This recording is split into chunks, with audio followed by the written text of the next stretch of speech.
of the Real Between Us Girls podcast. I'm Megan. And I'm your girl, Kie. How you doing, friend? I'm doing good. How about you? I'm good.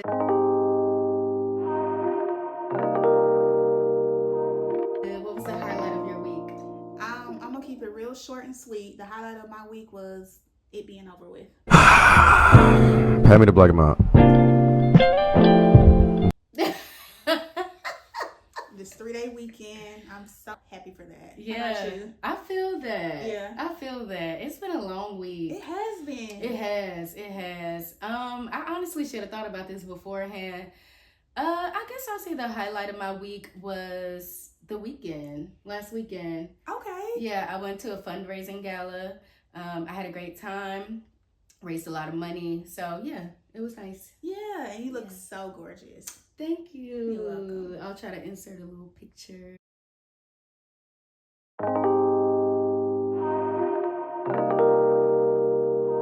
Yes, let's see. We got a TikTok of the week, and you guys know we like to keep it upbeat and funny. So Meg has found us a funny TikTok. So after almost 40 years of my mom and dad telling me no,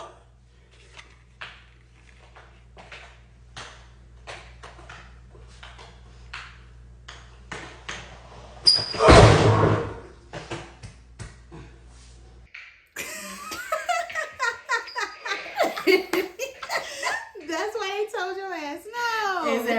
Exactly. That was good. It was so funny. So funny. But I really hate to laugh at people when they fall because, you know, you might put bad falling karma out there for yourself. Oh, well, we all fall every once in a while. It's okay. I'm knocking on wood. I don't want that to be my reality. No.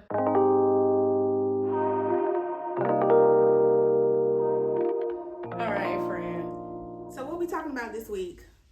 So this week we are talking about self-confidence and self-esteem. That's a good one. One I struggle with. I still struggle with both of those. So Really? This will be an interesting conversation. So how do you define self-confidence or self-esteem? Self-esteem. I don't know. I'll touch on self-confidence first. Self-confidence to me is just like not really giving a fuck about what anybody say, think, feel, any of that. Just like believing in who you are and being like authentically yourself. I am the girl. Like, it's not because I'm trying to make it like, oh, I'm the girl. It's just, I literally am the girl.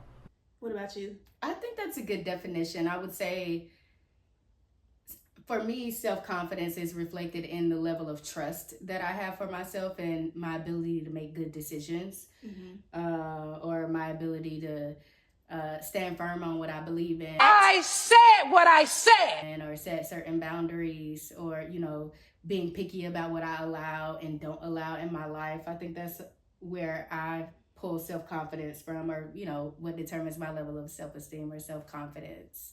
Oh, that's a good one. I like that. Yeah, because that definition could, you know, you can like put that with self-confidence and self-esteem, really. Yeah, for sure. Okay. So like how has like society, like their standard of beauty and media and all those things, how does that affect your self-esteem at different stages of your life? I would say now, I think that it affects me in a different way now that I'm older. So when I was younger, I always wanted my hair to be straight. Yes. And, you know, bouncing and behaving and layered and long. I always felt like that was the standard of beauty that I needed to reach. But obviously I have curly hair. My curl is more relaxed now, but just age, I guess, hair texture changes. But I think that back then, that more European standard of beauty I wanted to reach. It wasn't until I became an adult later, during my college years, I guess I could say, is when I started becoming more comfortable with my natural hair. What about you? Do you feel like it affects you, or how did it affect you back then? I think back then, of course, like everybody wanted straight hair, and I ended up burning and damaging my hair more times than I could count as a result.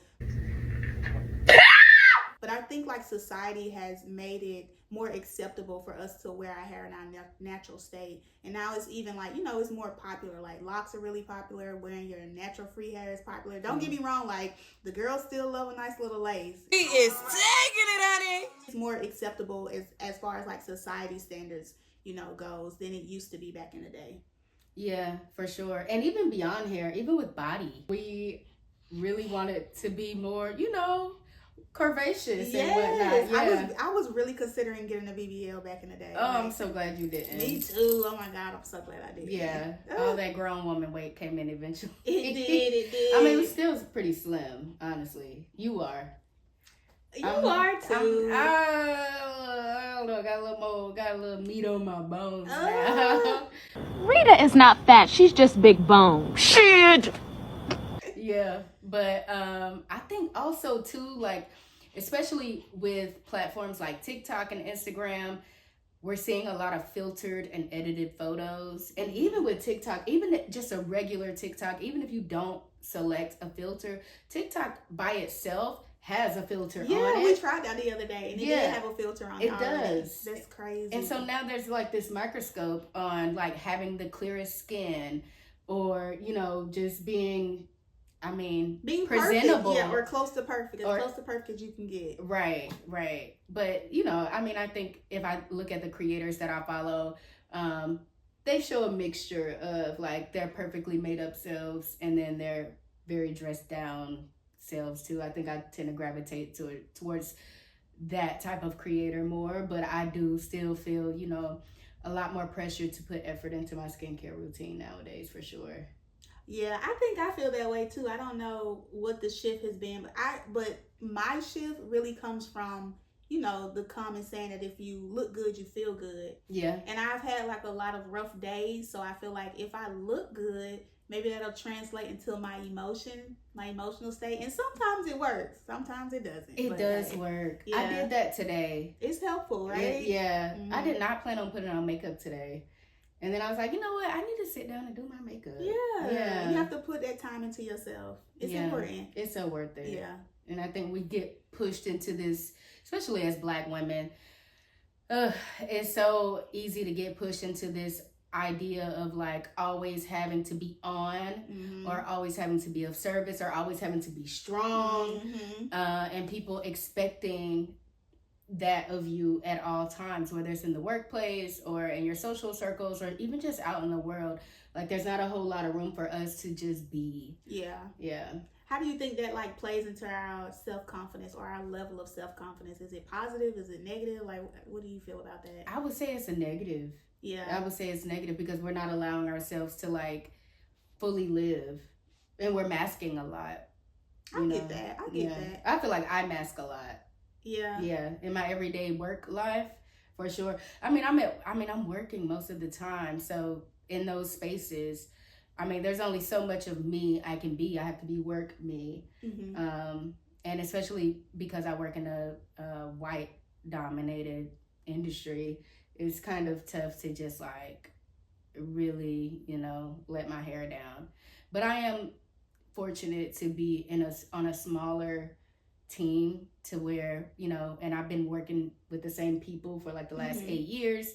And so there is some level of comfort there with that. But at the same time, I know there's only so far I can go when it comes to being myself. Do you feel like you ever mask or have to play that role of like being the strong Black woman all the time? Oh yeah, definitely. I feel like, especially as a single parent, it's a lot of days where I might not feel up to it, or I might not have the energy, or, you know, have the drive to be what I need to be.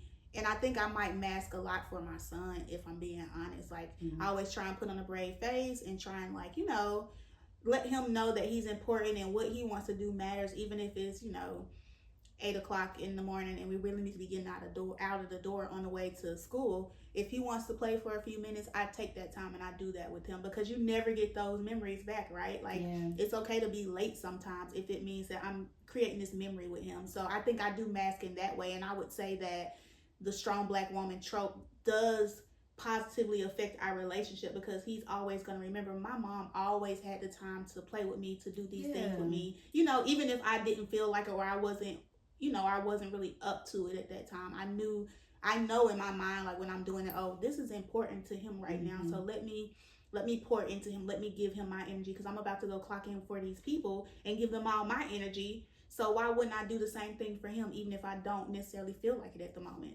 Yeah.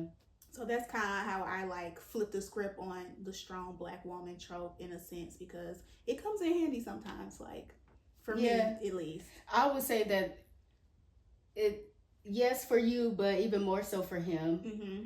And dare I say, that's an example of, you know, you making a sacrifice. Definitely. To make sure that your son has the best possible life. Mm-hmm.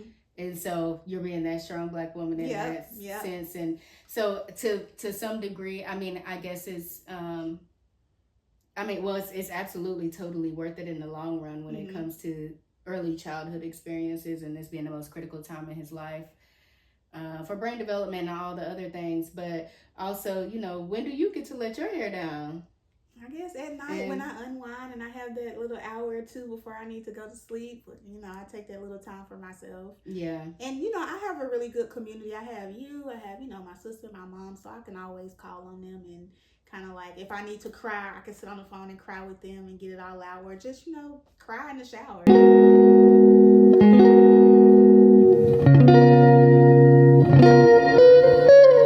You know, sometimes that's just what it takes. And you know, you pick yourself up and you keep on moving, because what else are you gonna do? Yeah. Yeah, so. That's true. Nobody else is coming to save us. Yeah. So can you like pinpoint some early experiences or role models that kind of shaped how you feel about yourself, like your self-worth? I don't know if there's any one singular person. I do think, like, with my mom, she always told me that I could be whatever I wanted to be, or, you know, that I was beautiful. Just like the normal positive things that, you know, parents tell their kids. My mom definitely did that for me. But I think growing up, I was very successful in my academics. And so my teachers played a big role in encouraging me and, you know, instilling in me that, you know, I am intelligent. Yeah. I don't think I would have gone to college without Miss Henley saying, you know, putting that. I hadn't even thought about going to college. That's crazy. Yeah. And not because I didn't want to. I think I don't know. I couldn't even think that far ahead at that age. And yeah. And so many other teachers too, just, you know, encouraging me. So I would say, like, between my mom and then like my teachers always like pouring into me, I would say that those are the folks who did that. What about you? Who can you think of?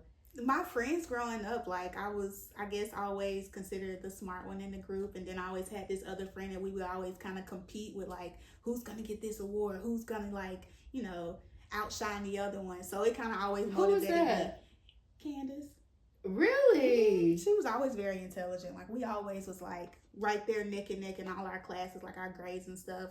And it kind of like motivated me to. I mean, not to say I'm shocked that she's highly intelligent, but like I didn't know that she was a brainiac like that. Okay. And then like my friend group, like I was always the one that they came to if they had like any issues with homework or trying to do a project. Like I always helped them out. And shoot, even my sister, like I've helped her in schoolwork before. So, and I think that's always kind of like, you know, struck my ego a little bit. Like, oh, okay, I might be a little smart. I might know a few things about a few things. I always knew you were smart. Oh, thanks. Yeah, I always felt like you were a really great writer. Oh, thanks. Yeah, I appreciate that. I'll try. That's what's up, friend. I didn't know that.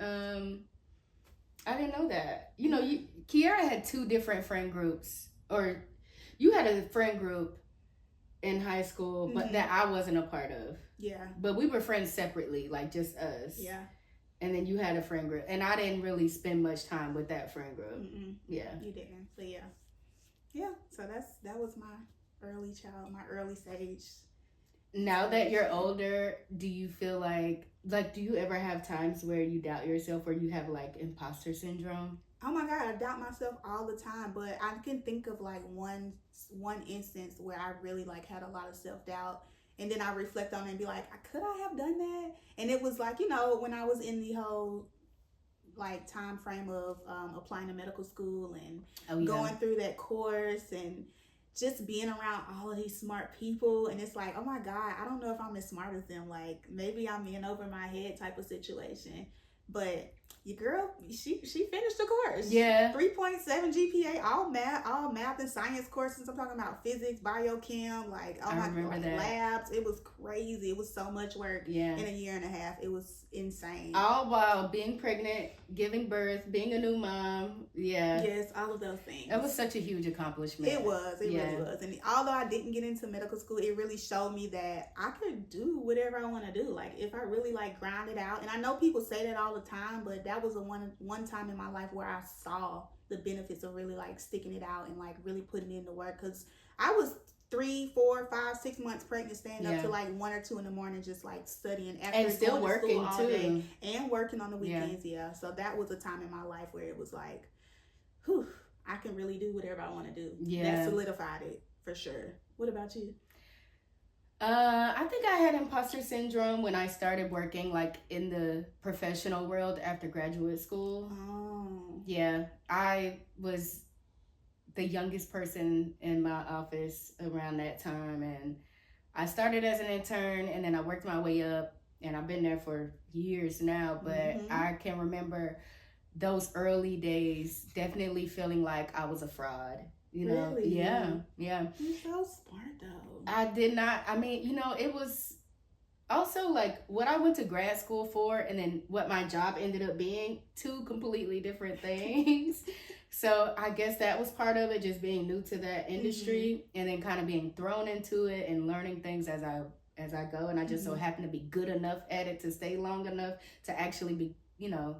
Oh, I was even scared to just say just now to become an expert. Yeah. It's even hard for me to say that, but yeah, I guess so. Like, when I look back at, I don't know if I would say an expert, but see, here I'm doing it now. Yeah, you are an expert. The way you finagle these videos and get this stuff edited, you know how to do all these things. Like, I have no clue. Like, I feel like. Well, so that's antiquated. Just a small right, small but you're of my so job, good at that little small part. Thank you, friend. Yeah, and I mean, especially like in any room where like you're the only one. Yeah, I couldn't imagine how hard being it the is. only. Because I work around all Black females. Yeah, see, it would be it's like the polar opposite of that. And there's a lot of instances where people will question your judgment or will doubt your expertise, and in the earlier years, I was finding myself always trying to prove myself in these spaces and like fight my way for a seat at the table. And now that I'm older, I'm like, you know what? I can't convince someone to see my value, or I'm not gonna like sell my worth to them because they'll never see it, you know. And I will never admit to it, and they'll never, even if they do see it, yeah. And I think that once I let go of this idea of trying to prove myself in these spaces and just got there and did the work and let my work speak for itself, then things started to change for me. I do believe that there are still some moments like that, but I always have to remind myself and like check myself and say, I'm here for a reason. I'm going to do the job. I'm going to do it right. And people trust me to do that. So I can't let my self-doubt or my own insecurities around, you know, being the only this or the only that in the room to slow me down from doing the job that I have to do. Okay. Yeah. So would you say that's like kind of like a way that you overcome your imposter syndrome? It's just like positive self-talk and some positive self-talk, and then just doing it. Yeah. Like sometimes you just gotta do it. Sometimes you just have to do it. And I think like, especially when it comes to like building self-esteem after going through years of imposter syndrome, it's like the way I was able to do that is by setting goals and then accomplishing them. Yeah. Even little things. Like, I want to write talking points for this VIP person, whoever, and I want them to love it. I don't want them to be able to change anything about it. That I want them to see what I wrote for them and love it so much that they speak it and say it exactly the way I wrote it. And setting little goals like that for myself and then seeing those types of things come to fruition, that is what has given me a lot of self-confidence and built my self-esteem over time. Or even little things like, oh, I want to go to the gym at least 3 days a week, you know, like, and then accomplishing that, not so much now, but I've been taking a break lately, but you know, those little things. Mm-hmm. What about for you? I think for me, what I do is just, like I said, I reflect on the things that I have accomplished, like being a small business owner, completing that program, you know, taking care of my son on a day-to-day basis, getting up and going to work even when I don't feel like it. Like all of those things make me feel like I can do whatever it is that I want to do. That's real. Mm-hmm. That's real. Yeah. So if you could go back in time and give your younger self some advice about their own journey, your own journey of self-confidence and like being the best you could be, what advice would you give? Listen to my intuition, not second guessing myself. Really being aware of the value that I bring, you know, to whatever it is I decide to do, and just trusting and believing in myself. Yeah. I think I've always struggled with that. Like, you know, other people see a better version of you than you always see of yourself. That is so true. Yeah. That is so true. What about you? I think I would tell myself two things. One, to document your accomplishments. Oh yeah, that's good. And two, to celebrate them. Right. Because so many times, like, I would have reached, you know, a milestone or accomplished a goal, and I didn't really celebrate it. Or I'm like, okay, well, what's the next thing? What's the next thing? Right, yeah. And I didn't stop. We don't live in the moment enough. Yeah. That's important. Yeah, and I think that back then I was so busy just on the, you know, grinding, just trying to, you know, make a name for myself that I did not take a moment to celebrate my wins, and I wish I would have. Yeah, you have to. Yeah, and I think there was one moment that made me realize that when you said something about my graduation, and I was like, oh, that was nothing, you know. And I just downplayed it so much, and when I look back at those moments now, I'm like, I really should have lived it up that night. And I don't even know what we did. I think we went and had Mexican food or something, and that was it. It was not a big deal for me. I was on to the next thing. But I would tell myself to celebrate my wins. So I'm gonna tell everybody here, you know, celebrate your wins. Yeah, that's one step you could take to like building up your self-esteem this week. It's just celebrate the little things, whatever it is, even if it's like a simple thing that, like she said, getting up and going to the gym, or, you know, going and doing that thing that you've been putting off, or, you know, trusting in yourself to accomplish something that you felt like you couldn't accomplish in the past. Like, you have to really believe in yourself, and that's where everything starts. Like, we look at all these people who've had all these great accomplishments, and we're like, wow, how did they do that? Or I wish I could be like that. But the truth is, we're all capable of that. We just have to believe in ourselves and really just not give up. I think at the end of the day, even if you fail over and over again, it's about not giving up. Yeah.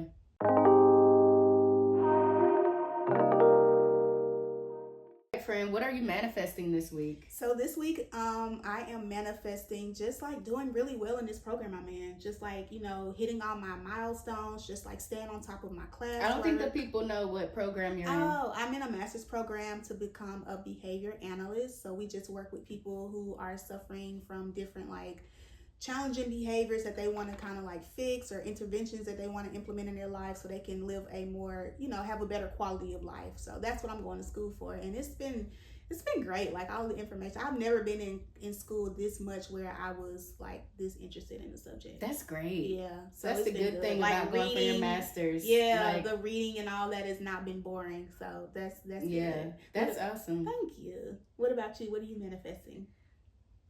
This week I am manifesting good rest. Oh yeah. Yeah, it's a 3-day weekend. I want to get some really good sleep this weekend, and I just want to lounge around in my lounging clothes or pajamas or whatever. I just want to spend some time laying out by the pool. I just want to relax. Yes, it's definitely a do nothing weekend, which is so strange because we're such party girls. We always want to go out and dance and turn up. We might do something. We might squeeze in a we might slide something in Sunday night. Bit. Yeah, we might have to slide a little dancing in, but for the most part, we're chilling. That's what it's gonna be. Yes. Well, thank you guys for tuning in, and please like and subscribe, and be sure to follow us on Twitch, Instagram, and TikTok at The Real Between Us Girls Pod. Yeah, and leave any comments or suggestions of any topics you want us to cover or talk about down in the comment box. We love you guys. Thanks for tuning in. Bye.